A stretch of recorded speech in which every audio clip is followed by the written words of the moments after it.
You finally got that big promotion and you're stepping into that leadership role for the first time, and now you're wondering, how do I not screw this up? In this video, I'm breaking down some of the most common leadership mistakes that new leaders make, and more importantly, how you can avoid them. If you're new to this channel, I drop leadership videos every single week, and then I drop shorts every day. My content covers everything from leadership, productivity, and motivation, all designed to help you be more successful. So hit that subscribe button so you don't miss a single video. Now let's take a look at some of the most common mistakes that new leaders make. Mistake number one is acting like a boss instead of a leader. Too many new leaders think that they just need to assert their authority and that everyone needs to do what they say. That's not what leaders do. Leaders are about building influence. You need to get people to want to follow you because of who you are, not just because you have a title. The title will get you in the door. Your influence as a leader will get the job done to a greater degree. You have to build credibility, consistency, and a big thing is you actually have to care for the people that you're actually leading. They have to believe that you care for them as well. That's critical. Our people are our most valuable resource. So how do you avoid this mistake? You avoid this mistake by being humble, asking questions, and getting to know your people. Sit down with them, talk to them one-on-one. What are their goals? What are their aspirations? Are they worried about anything?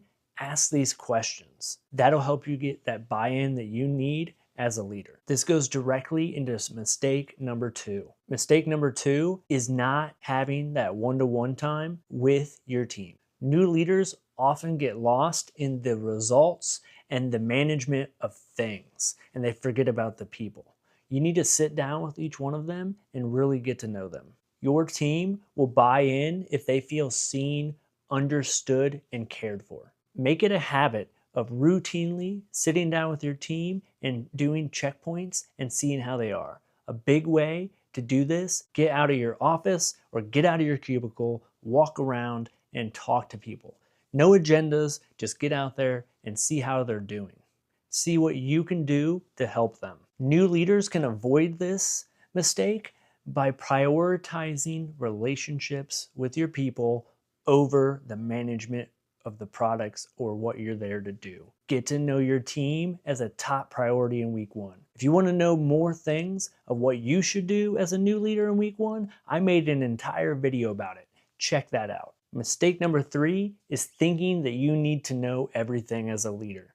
The truth is, a lot of times, new leaders, especially in a new organization, we don't know everything, not even close. There's people that have been there longer than us, and they know a lot more than we do. And the sooner you acknowledge that, the sooner your team will buy in. Good leaders ask smart questions and leverage the talents that they have on their team to make the whole organization successful. Nobody expects you to know everything, but they do expect you to be honest, and they can tell. If you're trying to fake it and make them think that you know everything, they're gonna see right through you. So how do you avoid this? Be honest. Say, I don't know, but I'll find out.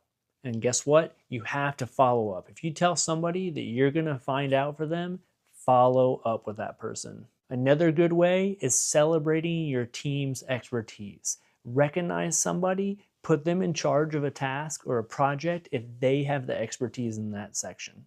Allow them to take that leadership role. Your job as a leader is to clear the path of roadblocks. You don't need to walk the entire path yourself. Mistake number four is avoiding those tough conversations. Most new leaders dread and avoid conflict. A direct job of yours as a leader is to deal with conflict. Your team is going to expect you to deal with those toxic team members or the team members who aren't pulling their weight.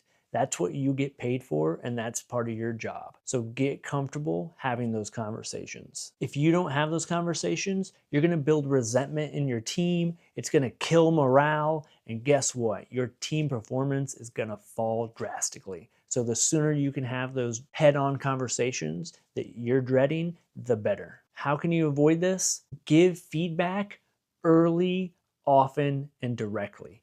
That goes from good feedback to negative feedback. If you're constantly correcting and making tiny course changes for your team, that feedback gets normalized. And then your team won't be so offended or so caught off guard if you give them feedback. If you give them feedback out of the blue, it's not the norm. It's going to hit them hard. So give that feedback. Mistake number 5 is not giving clear expectations. Before you step into the office on day number 1, you should think about your general expectations. What do you expect from your team? How often do you expect them to check in? How often do you expect them to give updates? These general expectations from day 1 will help your team understand your leadership style and your direction. If you don't give them expectations, they're just going to guess. Even worse, they might just not do anything. Then frustration will start to set in on both sides, theirs and yours. So the sooner you can lay the groundwork for expectations, the better.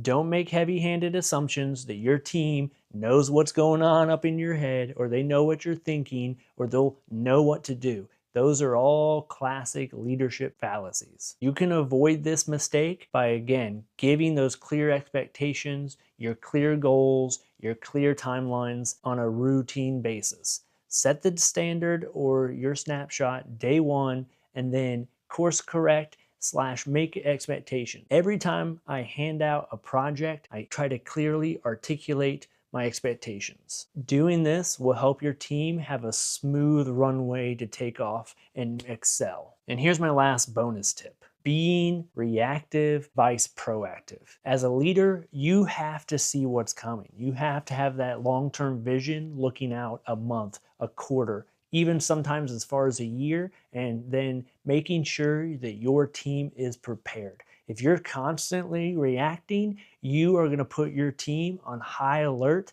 and they are just going to be ratcheted up on the stress scale. It's going to be your fault. So you have to be proactive. See where the pitfalls are, see what the plan is, and then develop it so your team is not constantly reacting to everything. You can avoid this by, again, looking at your organization's calendars, events, what's coming down the pipe, communicating with your boss. What are their expectations for that project? And then clearly communicating that to the team. This is gonna do amazing things to bring down the stress for your team. So let's run it back. Don't act like a boss.